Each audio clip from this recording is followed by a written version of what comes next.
Bharatiya Janata party के वरिष्ठ नेता केंद्रीय विदेश मंत्री माननीय एस जयशंकर जी आपको संबोधित करेंगे। मेरा विनम्र निवेदन है माननीय जयशंकर जी से कि आपको संबोधित करें।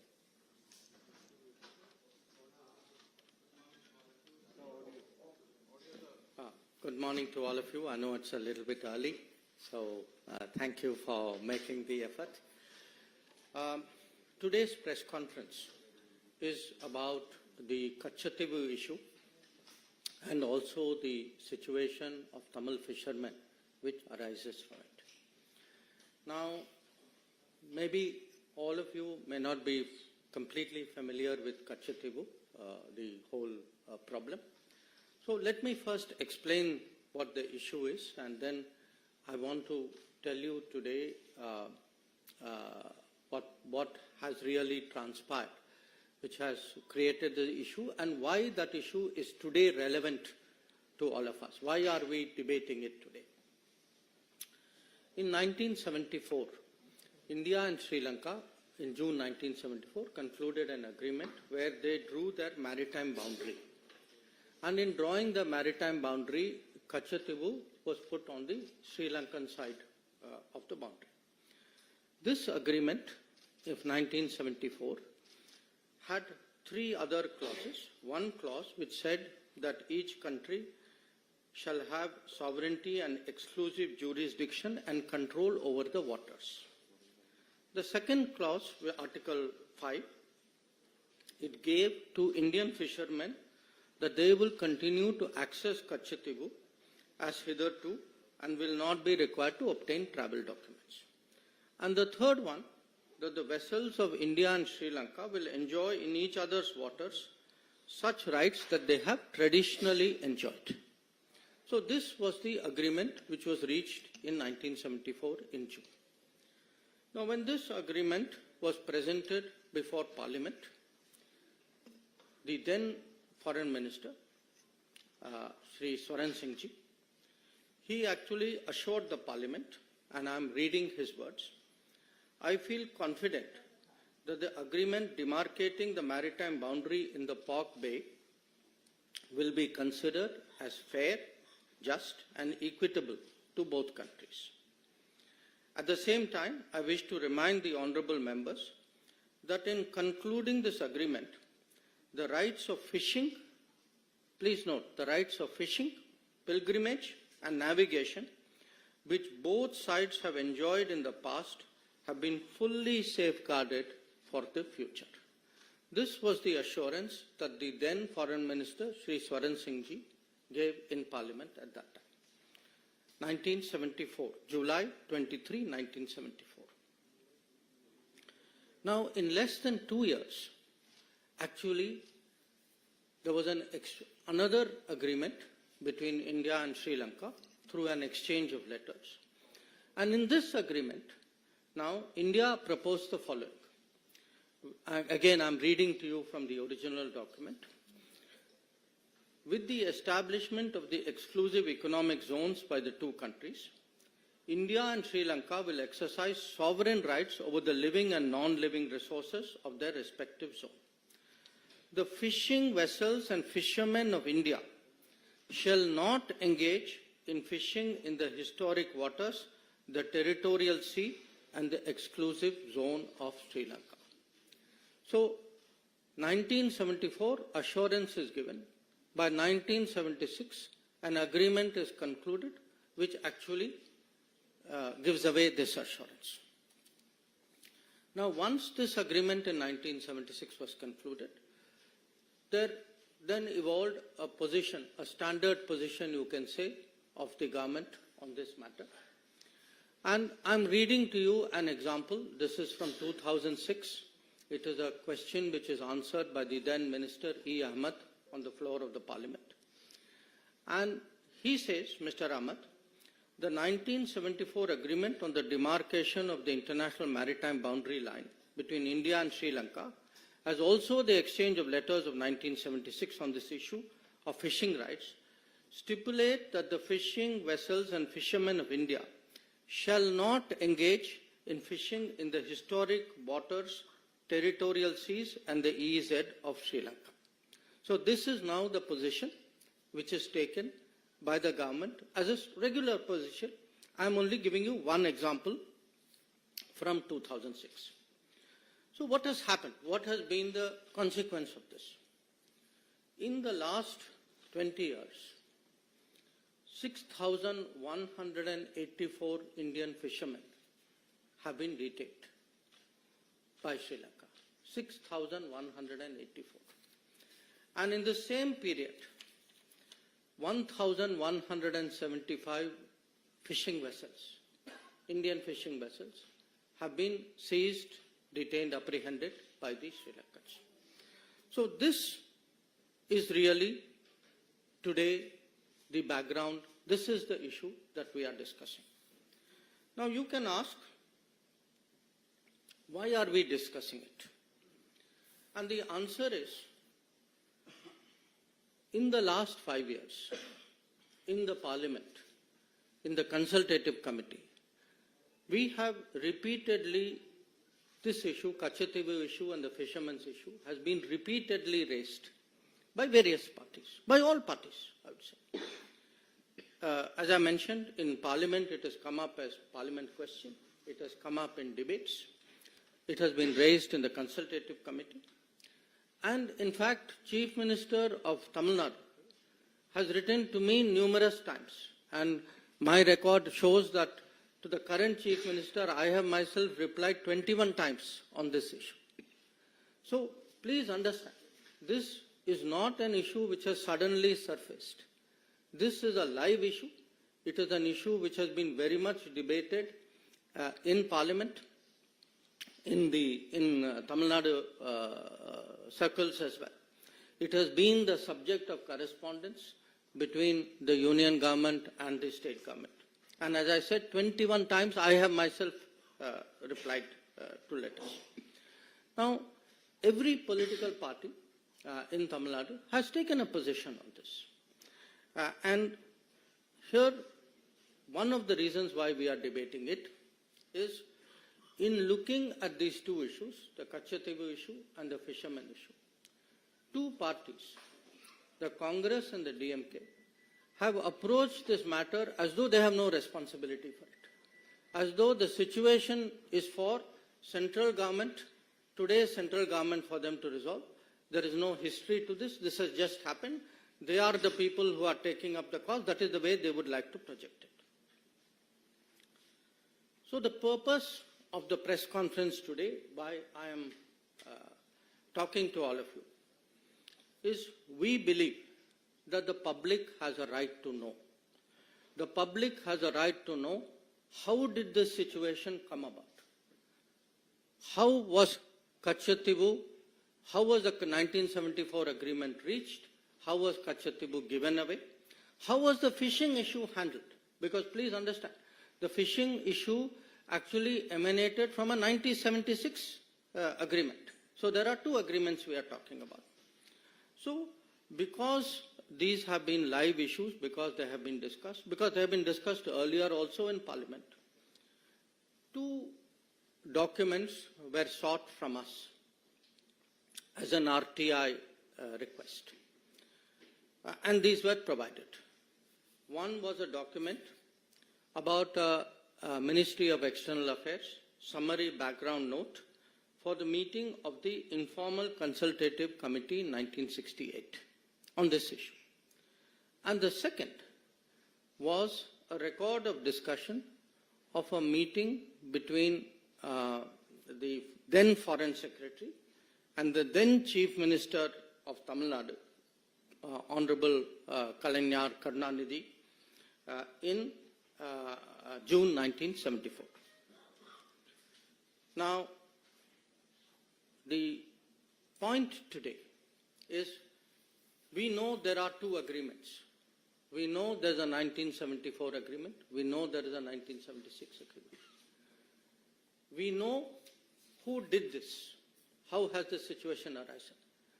What we do not know is who hid this, who has been party to it, what has been concealed from the public, and we believe it is the right of the public today to know how did this situation come about. Now, with regard to the Kachetibu issue itself, there have been claims and counterclaims. India had its arguments. Sri Lanka had its arguments. In fact, in one of the two documents, both documents actually, but one has more detail than the other, these claims have been spelled out in some detail. India's claim is mainly that the Kachetibu island belonged to the Raja of Ramnath, and that he had it from the time that East India Company assigned it to him. It was part of his zamindari rights, and these rights also included fishery, and also that later on these rights moved from the Raja of Ramnath to the Madras government. A second argument was that during after independence, for many years, Indian customs regularly went to Kachetibu, and this was not obstructed. And the Indian view also was that there was absence of any documentary evidence to show that Sri Lanka had an original title to Kachetibu. So these were largely the Indian arguments. The Sri Lankan argument, which also this document, which has been obtained under RTI, has released, was that according to them, they have records which go back to the 17th century, and that they also feel there were some conferences where which looked at their claim in a more positive manner. This is their claim. Now, what actually happened on Kachetibu was, after both India and Sri Lanka became independent, there were issues between the military of the two countries about using this island. And that's how this issue actually came up as an issue between the governments. And from the 1960s, this issue picked up. And it was particularly discussed. There were many discussions, but I think the most important one was a discussion in 1974, few months before the Kachetibu agreement was done, when the then Sri Lankan Prime Minister, Sirimavo Bandaranaike, came and met Indira Gandhi ji, who was then Prime Minister of India. So this broadly is the issue. These are the claims. But as I said, we know who did it. We are today looking and discussing who hid it.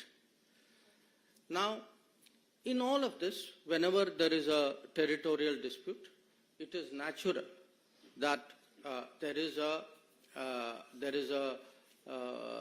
request. You take a legal view of what is the claim. So at this time, the legal view was actually originally sought from the then Attorney General of India, Shri M.C. Setalvad. Many of you would be familiar. He was a very famous person. He was a legal luminary. Now, it's very interesting. Shri Setalvad gave his legal opinion as the Attorney General in 1958. In that opinion, he says, the matter, and I'm reading from it, the matter is by no means clear or free from difficulty, but on the assessment of the whole evidence, it appears to me that the balance lies in favor of concluding that the sovereignty of the island was and is in India. So this is the opinion of the then Attorney General. In fact, he not only mentions that, he also says, because please note, he says that the matter is by no means clear. He says whatever is agreed, it can also be limited by custom or treaty, and therefore Mr. Setalvad suggests that it may be possible for India to contend that there exists a right by custom in the Indian fishermen to fish in the territorial waters of the island. So essentially, the Attorney General is saying that the balance of the balance is something which goes in favor of India. But even if it doesn't, there is still a case.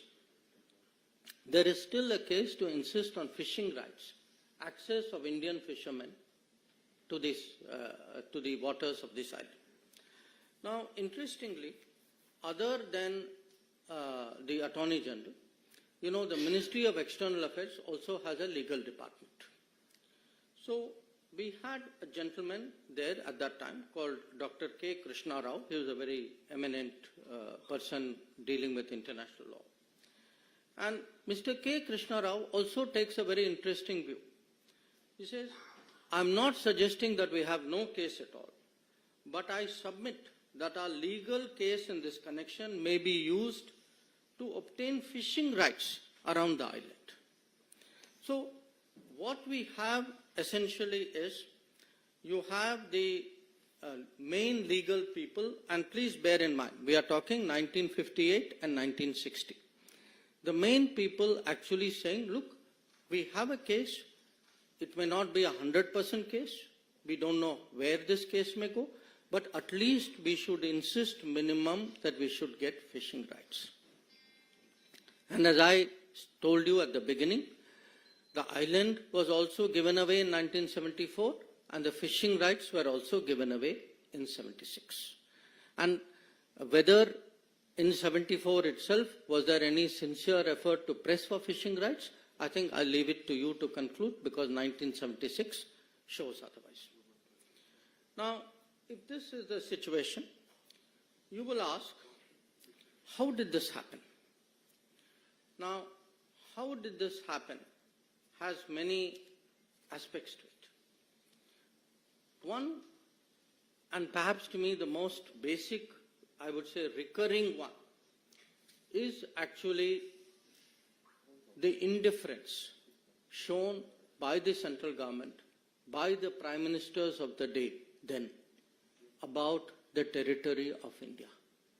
That fact is, they simply did not care. And to demonstrate that, I think if one looks at, again, this is there in one of the documents of the released under RTI. This is an observation by the then Prime Minister Jawaharlal Nehru in May of 1961. He says, he writes, I attach no importance at all to this little island, and I would have no hesitation in giving up our claim to it. I do not like matters like this pending indefinitely and being raised again and again in Parliament. So, to Pandit Nehru, this was a little island. It had no importance. He saw it as a nuisance. Why are people bringing it up again and again in Parliament? So, for him, the sooner you give it away, the better. Now, you can say, okay, this was Pandit Nehru's view. Now, I want to read to you. Actually, this was not just Pandit Nehru's view. This view continued on to Indira Gandhi ji as well. So, it's very interesting if one goes through the records of Parliament. We are now looking, I'm fast forwarding it to the time when Kachatibu agreement is done. There is a member of Parliament called G. Vishwanathan from Tamil Nadu. And he says, this is I'm quoting from Parliament records. We are worried about Diego Garcia, thousands of miles away from Indian territory. But we are not worried about this small island. When we speak of it, the Prime Minister, he's talking about Indira Gandhi ji, the Prime Minister is said to have remarked in the AICC meeting that this is a little rock. I am reminded of those days when Pandit Nehru called about our northern boundary as a place where not a blade of grass grew. I would like to remind the Prime Minister that after this historic statement by Prime Minister Nehru, Pandit Nehru never regained the confidence of the country. This is going to happen to the Prime Minister when she says this is only a little rock and that there is nothing to worry about the territories of our country.